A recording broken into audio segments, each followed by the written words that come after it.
very good morning, good afternoon, good evening, depending on whichever part of the world, whichever time zone you are watching this interview from. The revolving perspectives, as the name suggests. Now, perspectives may differ. Okay, we live in a part of the world where it's day right now, and our friends are living in another part of the world where it may be night. Both are true. Both are different perspectives because the way Earth revolves, that's how the perspectives change. Any situation, any given person, any point in fact which we are considering, if the time changes, if the factors leading to that particular incident or the person changes, the perspectives also change. Now, is it that perspectives are only there for changing between people or with time, or is it that perspectives play a bigger role for us in our lives also? We do perceive a lot of things right from our childhood. We do look at world, we try and perceive the world in the way it is visible to us. But what impact does it make to us? Does it really make an impact? Now, these are some questions which do come to our mind when we talk about perspectives and especially the revolving perspective. Ladies and gentlemen, today I'm going to present to you a lady from UK, and she is a live testimonial of how perspectives in life can really change the way you see life for yourself, want to live it, and want to create it the way you want to impact the world with your creations, the way you want to really contribute towards changing all those bad perspectives that you thought of, or percolating all those good perspectives that you experienced. She is a coach, a author, a podcaster, and I can go on and on and on. There is a long list of what she does, but it will be better if we hear it out from her. So, ladies and gentlemen, now welcome Miss Gill Tiney from UK. Jill, welcome to this, the Revolving Perspectives, and a very good morning to you. Good morning to you, or good afternoon for you. It's good morning here in the UK. It's just gone 11 o'clock. Thank you for having me, Gunjan. It's wonderful to be here. I love that introduction, Revolving Perspectives, such a great title. Thank you. And that's what it is all about, Jill. You are sitting in a good morning zone, I'm sitting in a good afternoon zone, and still we are together. And that's how the perspective should match between people, isn't it? Yeah, isn't technology wonderful? I mean, I'm still of an age where I grew up without a telephone in my house. If we wanted to make a call, you had to run to the bottom of the road and put 2p in the slot to, make a phone call to a friend. And if you wanted to ring another country, you had to book the call in advance. Correct. So for me to have it on my phone is still a miracle, I never take it for granted. Absolutely. So Jill, before we really proceed forward, if you can just take a couple of minutes to let us walk through your entrepreneurship journey, or maybe some highlights of your journey together till now, so that our viewers know what you are, and even into your entrepreneurship journey, what is that category of people to whom you are serving right now? Means what can a person expect from Jill as such? So I could read in your introduction there were many such attributes written out there. You are doing your podcast, you are a writer, you are an author, you are a coach as well, a business coach. So please take us through. Okay, so entrepreneur journey. I think in the beginning of being an entrepreneur, you realize what you don't want to do, and then you kind of swing around to what you're good at and what you do want to do. So I realized early on that I didn't want to work for somebody else. I worked for local government, which is not a great job to be in. I became a teacher, so I knew that I wanted to nurture and support and help people. But also rules and regulations are really hard to get on with in teaching. There's so much red tape, books and stuff you've got to read. So that didn't fit for me. So I supported my husband on his business that he'd started, that we kind of started together in just selling stationery. He started his life on a market stall, selling bits and pieces, and he still does to this day sell stationery. So I got involved with working on the business rather than being in the business. Mm-hmm. People would say to me, how much is a ream of paper? I'm like, I don't know. I can just tell you how wonderful the people are in the company and how they serve you and how they're amazing at what they do. I can't tell you the prices of stuff. So I was very much working on the business. And we had a business coach, and the business coach said to me, why don't you be a business coach? And I was like, well, it never occurred to me. He said, well, people keep coming to me telling me how much you've helped them. So why don't you just go and get paid for it? Revelation. Wow. Okay, I could do that. Yeah, that's a really good idea. So I love doing that. Absolutely love doing that. And as time goes on, you meet some incredible people, don't you? And I met a chap who was also a business coach, and we realized that we did the same thing. So on paper, we shouldn't really be talking to each other because you know what? He might steal my clients because we do the same thing. So we shouldn't really be, collaborating or getting on together or cooperating. But the more we talk, the more we realize that he loved doing this part of coaching and I love doing that part of coaching, and neither of us liked doing that part of coaching. We weren't great on the finance stuff. We could do it, but we didn't really enjoy it. So he said, well, if we work together, we get to do the fun stuff that we really enjoy, the stuff that we are naturally good at, and the client gets a better deal because they get two people that are aware of the situation, that work together for the benefit of the client, but just doing their gold, the bit that's their genius. So we started together and we kept these conversations going with other people. And all of a sudden we were collecting people that were also passionate about what they wanted to do, but just doing that bit. And the running of the business bit became secondary. They just wanted to do the stuff they loved. So this idea was born where people was like, how can we meet? When can we get in touch? What's going on? And how do we join? And we're like, well, there isn't really anything to join. But just this is what we do. So people wanted to join. So before we knew it, we had a community and we used to meet monthly face to face. As time went on, he went his separate way, but I carried on with the idea that I loved nurturing, supporting a community of people that know what their mission is in life, that understand how important their purpose is and how they want to complete it, but need help. We all need help. Put your hand up. Everybody on this planet needs a bit of help sometimes. Absolutely. So I kind of collected these people together and realized that they were amazing. I mean, whenever I see them in their genius, it's like, whoa, and you're attached to me. I get to talk to you anytime I like. I get to pick your brains and I get to recommend you and tell people about you. So Collaboration Global was born, and that wasn't that long ago. It's November 2019, we kicked it off. So, and then of course the pandemic hit. And whilst we were having face-to-face meetings now, we couldn't. And all of a sudden, what was a global organization, quite local, was now all of a sudden a more global organization. So now we have members around the world, which is amazing. And we come together and we've realized there are three things that connect us all. We need to connect to ourselves more deeply, as you were saying, see our perspective on life and what we are connected to, and understand the context of our life in what we're doing. As before, you can then connect more deeply to people. And when you can connect more deeply to other people, then you can start collaborating in business. And when you're collaborating in business and doing the stuff you love, everything becomes easier, everything becomes more fun, and you've got certain rules of the game to play before you can actually get to that stage. But when it works, it works. And then all of us in our community now look to pay it forward. So when you've worked something out and you're working with somebody and go, wow, this is amazing, this is fantastic, who else can we help with this knowledge that we've generated together? And it might be you do another project in your business. It might be you help other business owners. It might be you share your knowledge and your experience, or it might be you take it out into your community. Depends what it is. So Collaboration Global is basically those three pillars: learn about yourself and how to support yourself, and the temple that you are, look after that person, and then take that into your business and help other people in their business. And then how can you help humanity? Because ultimately we're all human beings, and that's what it's all about. We have to help each other. Otherwise, we're not going to survive in this crazy world. Absolutely. Gill, just one point coming up from here, what you just talked about, Collaboration Global.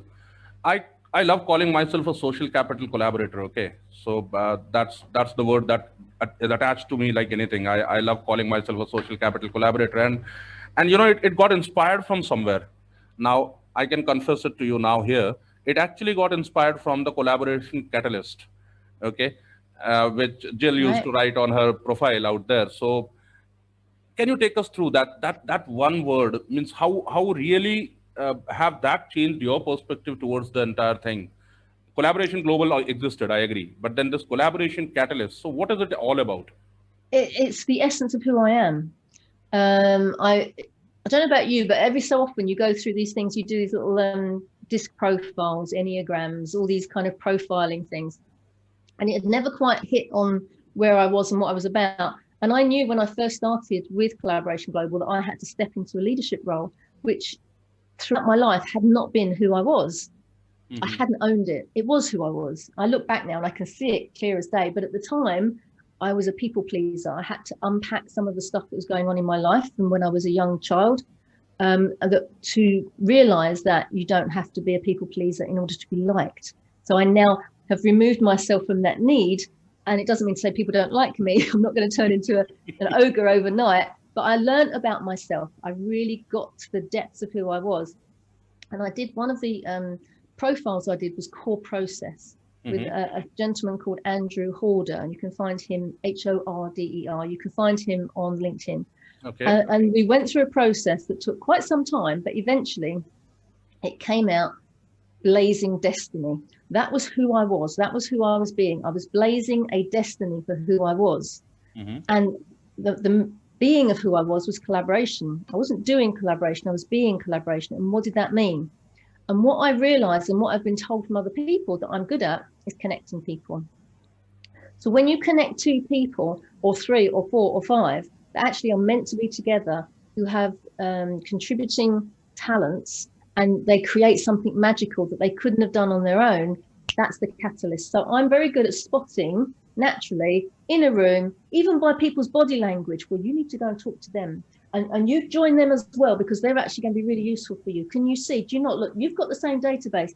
To me, it's just so basic and so easy and so natural. And I thought everybody could do it. Absolutely. And they can't. And so what I see is I'm like lighting the flame, striking the match, go off, go make some magic. So that's part of the essence of Collaboration Global is people come in, we do an orientation, I get to know what they're passionate about, go, oh, somebody else is passionate about that. You need to talk to them. Oh, you'd get on so well. So that's where the collaboration is the space. I hold the space for collaboration to happen, but I'm the catalyst because I can see the potential and I just have to light the fire and off they go. You know what? By the way you just explained it, just matching the fire and then lighting the match and then, let the magic happen. Just by listening to it, it is so mesmerizing. I'm pretty sure what you must be feeling in your mind when you are actually executing them out there. But then let's come back to where the world is today. Okay, you are doing a great part in terms of creating that sort of atmosphere for people around you, or rather across the globe now with various members of your community. But let me come back to the normal general masses that we call about. Okay, now one thing that you rightly said in the beginning, if you ask me today, do you need help, so my internal human ego will say no, I don't need it. Correct. So that's what happens. Okay, most of the people, 90% of people whom we met, that's how it happens. So one part is denying the help. Second part is at times it goes to that level wherein people actually deny the appreciation also that they are getting.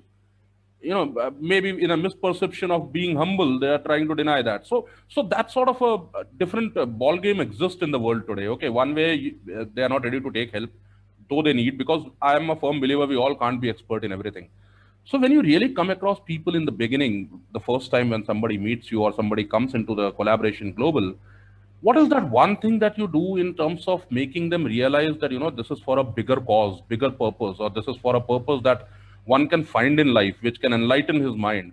So what is that you do? Wow, that big question here. And basically, we are all, I don't want to use the word indoctrinated, that's way too strong, but we are, in our society, we're pulled into this space of, hi, how are you? That's what I was saying. That's what I'm fine. We all do that, don't we? It's a natural thing. It's not a natural thing. It's how we've been taught to be. It's this bravado. It's this armor. You don't want to let your competition know that you're not doing so well. If you go networking, that you've got all this bravado, and people will give the bravado, and you look back and you go, I know you're in trouble in your business. Why are you not allowing yourself to be vulnerable and to share and ask for help? So I think to come to Collaboration Global, first and foremost, it's like a magnet that people get attracted to it, because they come rather from a space of what's in it for me and what can I get out of this, and who's going to be useful to me. They come to it with a space of how can I help. And when you're offering that help, you're allowed to say, and one of the phrases we use is leave the ego at the door. You're allowed to say, I've had a bad day, I've had a bad week, I'm having a terrible month. And then there'll be people there that go, right, let me help you. What can I do? How can I support you? And when you look at our values of love, human being first, and collaboration, we talk about them all the time. So we say as a human being first, we don't care what sex you are, male or female, or transitioning, or whether you're tall or short, or fat or thin, or black or white, or old or young or whatever, you're a human being first. Absolutely. So we love you. And Wow. because we love you, we trust you. And because we trust you, we respect you. And when everything else falls away from that, you're allowed to be vulnerable. And Yeah, you're allowed to say, I need some help. you're making them shed every inhibition that they have in their mind by these three words, I believe. Quite a powerful statement to make, you know. A human Yeah. being is, that's why we love you. And when we love you, we respect you. When we respect you, we trust you. That's it. So a person is mellowed down, isn't it? So if you can imagine from a macro perspective, the world is broken and we see ourselves as disconnected. We see ourselves as isolated. Pain with somebody on the other side of the world doesn't seem like it's real. We're kind of, no, I'm all right, Jack. I'm in my own little box. I'm fine. But in reality, we need to connect with each other. We need to acknowledge that if you're hurting, I'm hurting. We are on this planet together and we need to be connected in order for all of us to thrive. So my big bugbear, if you want me to be on my soapbox and get angry, is that 0.5% of the world's population have more wealth than over half the rest of the population put together.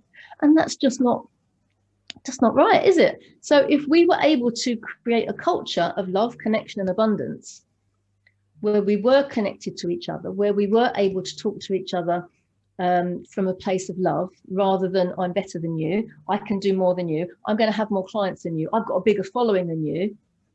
If we were able to do that, then we were able to see things from this place where you are allowed to be vulnerable, you are allowed to need help and ask for help. And you know, because you're a human being, you deserve it.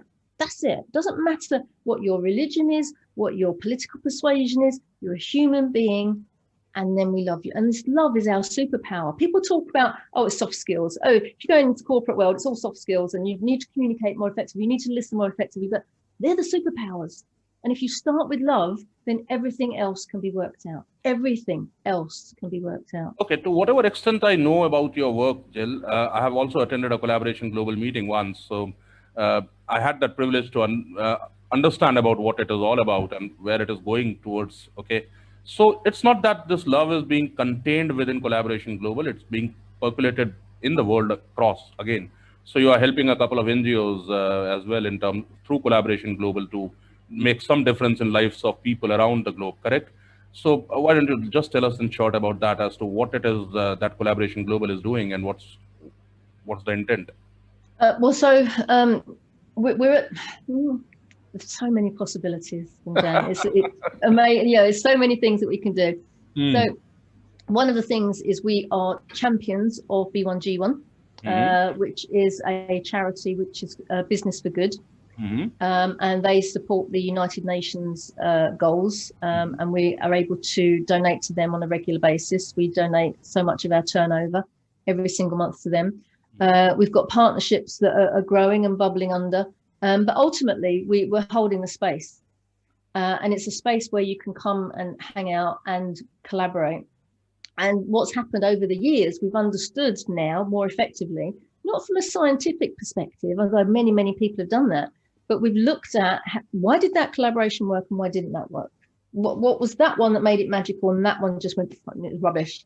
So we're constantly building the strategies around the processes around creating a good collaboration.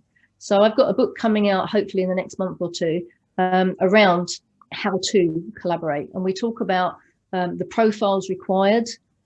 So as a starting place, you need to have a visionary, you need to have a catalyst, and you need to have a driver in your collaboration. Now, we also say that collaboration is 3 people minimum. 2 people, you're kind of cooperating and putting up with each other. 3 people is a true collaboration.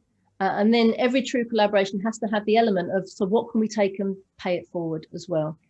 And within the profiles, and there are 12 profiles that you can have, if somebody adopts that profile, now it doesn't mean to say that's your personality or that's your communication style, it just means that this is needed for a collaboration. So for example, a driver, if you haven't got somebody that's going, so when are we doing that by?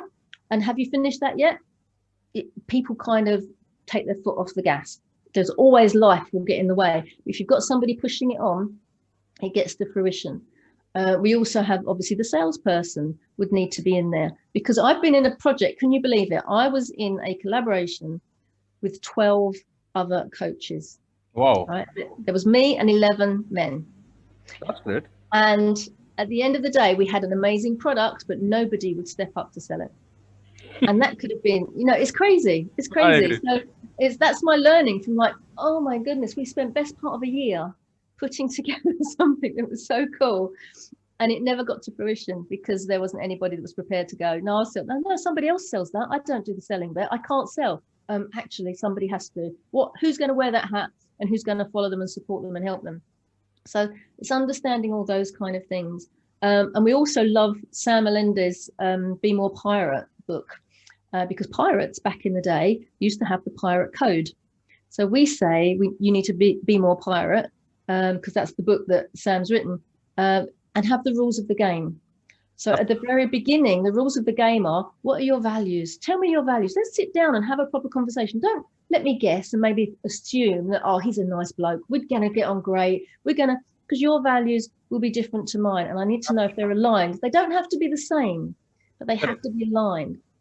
And I need to know what's important to you, and you need to know what's important to me. And that will help us move forward so that we know that under stress, this is what Gill's likely to do. So you need to know, oh, I'm going to back off. She's under stress. I'm going to see how I can help rather than criticize, And so collaboration is less likely to collapse because every collaboration will have a tender spot of like, oh, is it going to break or is it going to be amazing?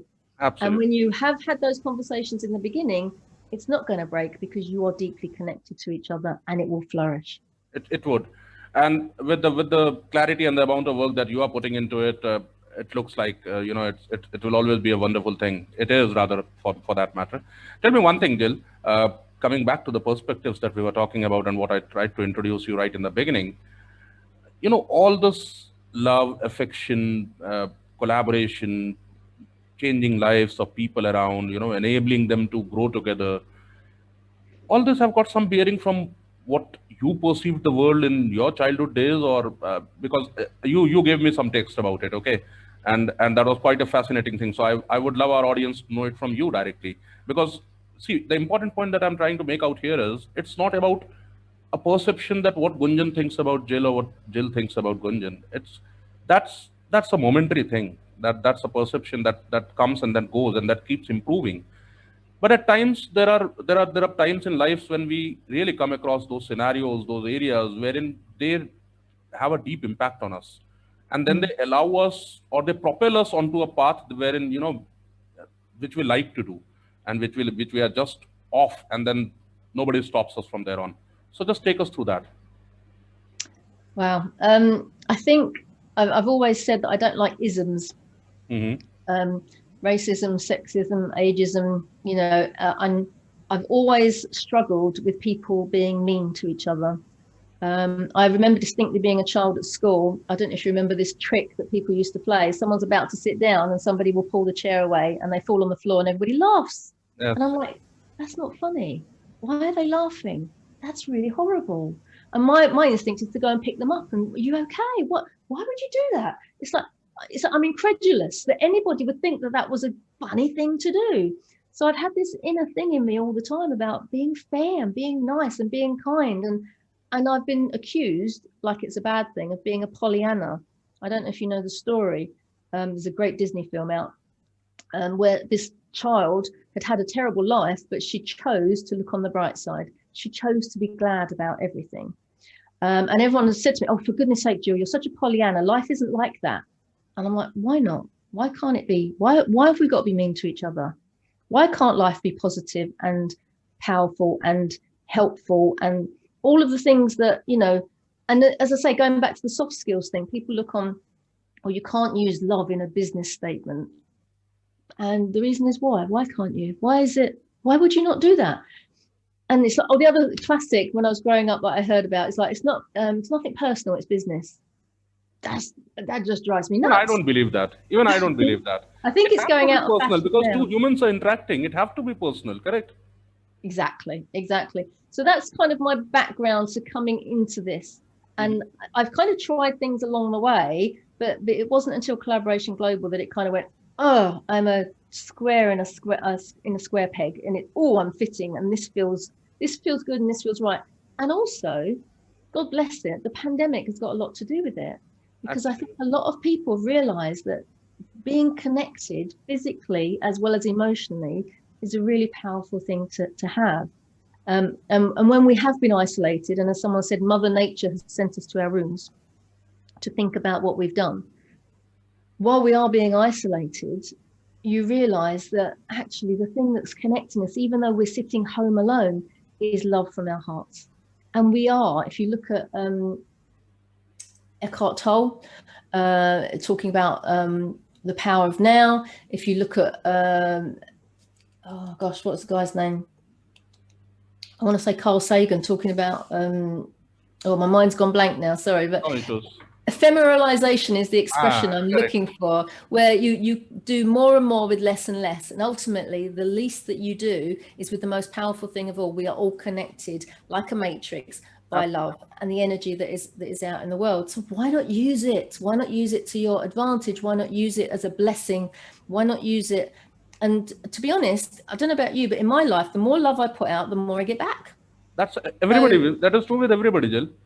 Yeah, absolutely everybody, and people are miser in doing that. That's the funniest part of it. You know that you will be getting exponentially back, but then still you don't want to spend out.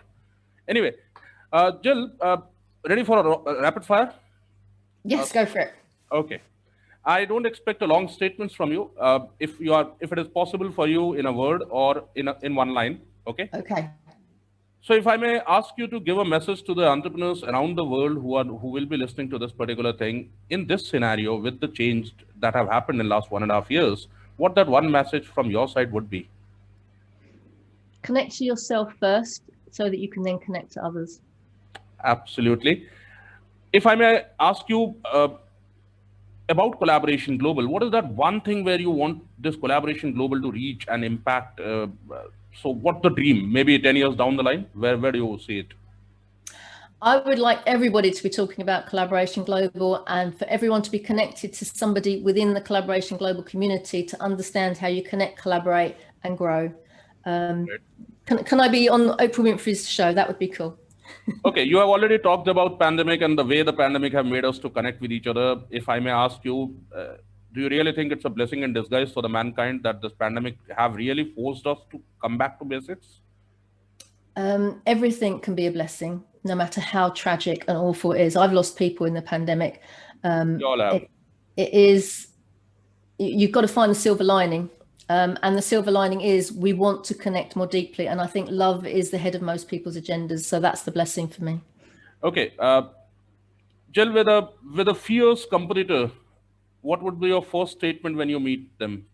Because I know you are nowhere an advocate of competition, you are advocate of collaboration. So between two fierce competitors, if you have to play a role of a catalyst, what would the first statement that you will apply there? Sorry, if it was two competitors, did you say? Yeah, two competitors. And you as a catalyst. There's no need to compete. That's the word that is overused and unnecessary. Compete against yourself for sure. You don't have to compete against anybody else in the world, because there's plenty of people out there for business. You don't have to worry about anything like that, but come together, see what you can create together. You can always create more together than you can on your own. Jill, in one line, the definition of togetherness from your perspective. Togetherness is, well, according to Mother Teresa, it's wonderful. Coming together is wonderful, but togetherness is the solution for our world's problems. Absolutely. I think this is the most powerful statement. Togetherness is the only solution, because I'm a super advocate of collaboration, because now the days of competition are gone. We are seeing even the bigger companies collaborating now. The competitors of all times, they are now on to collaboration as such, isn't it? Yeah.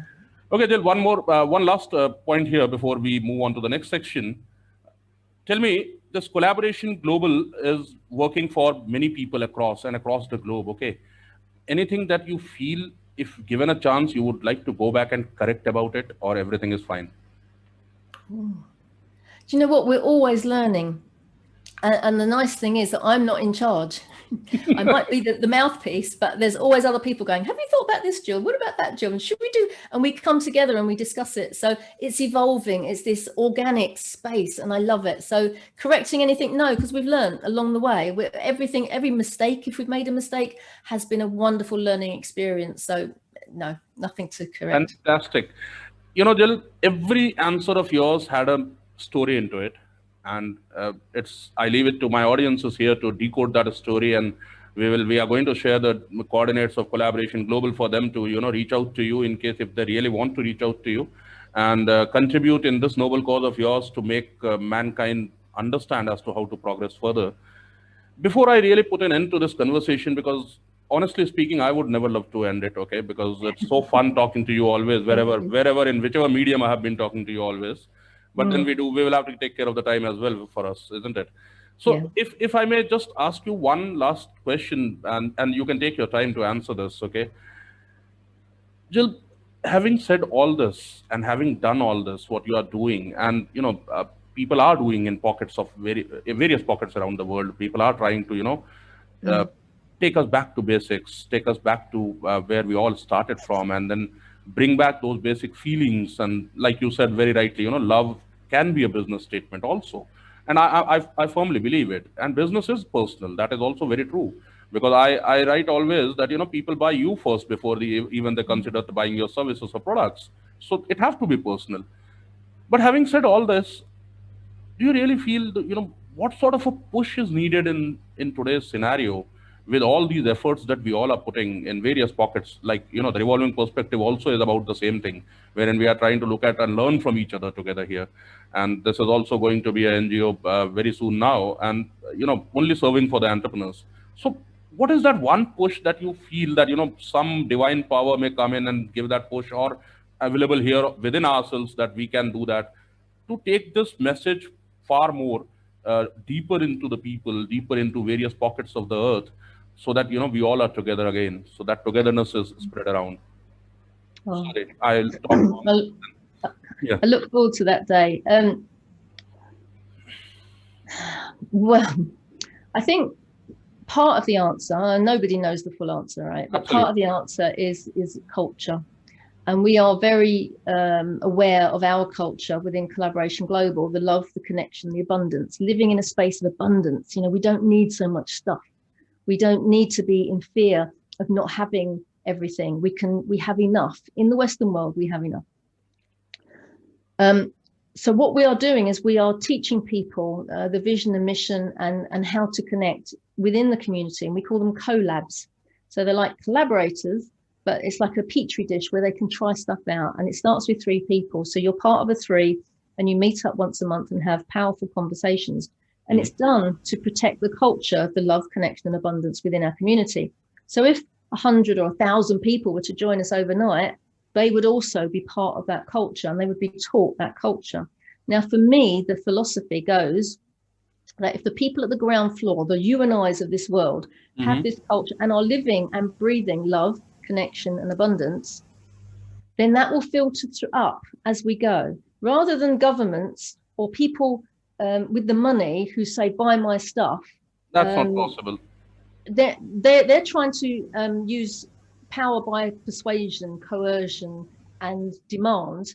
But if at the ground floor level, we're changing the culture, because this culture up here is fear, scarcity and competition, and it isn't working. But if this culture down here starts to grow, these guys at the top won't have any power.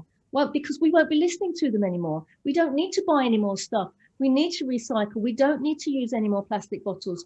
It's this, it hits on every single area of life. When you live your life with love, with connection to yourself and others, and live in the space of abundance. When you're doing that and you're connecting, it's like this massive matrix. We connect to everybody around the world. Then those that are currently in charge, trying to make us spend more money, trying to make us use more resources, you know, trying to make us do things for GDP and measuring our success as a country by our GDP, which is crazy. Then once that hold is gone, then the rest of it will just rise up and we will be humanity as we were meant to be. Wow. You know, Jill, feels like that day should happen tomorrow, but it will take time. It will take time. We all know about it. And And thanks for all your efforts towards that thing. And just stay here. Let me have a word with my audiences out here. So, ladies and gentlemen, we saw Jill here, we heard her. And, if you ask me, my takeaway from today's session would be, after all, we all are humans. So love each other, respect each other, trust each other. And believe me, world is a far better place to live in than what we always keep complaining of. Forget about businesses, forget about individuals. First, it is about us, and then it is about all of us. That's how life should be. So thank you. We would love to have your comments and feedbacks on this. And we would love to interact with you. If you have any suggestions to be given to us, or if you have any such story to share with us, do let us know. We are here at the Revolving Perspectives at your service. Thank you very much.